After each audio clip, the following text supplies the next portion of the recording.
Martın 12-sində gözlənilən hava şəraiti açıqlanıb.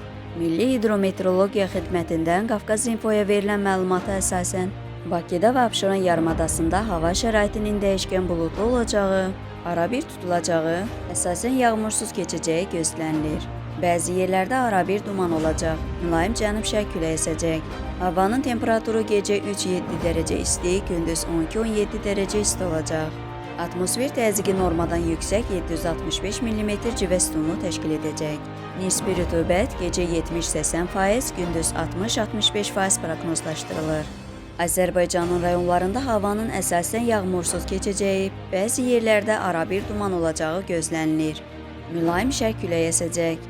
Havanın temperaturu gecə 3-8 dərəcə isti, gündüz 18-23 dərəcə isti. Dağlarda gecə 3 dərəcə şaxtadan 2 dərəcə yedək isti, gündüz 10-15 dərəcə isti olacaq.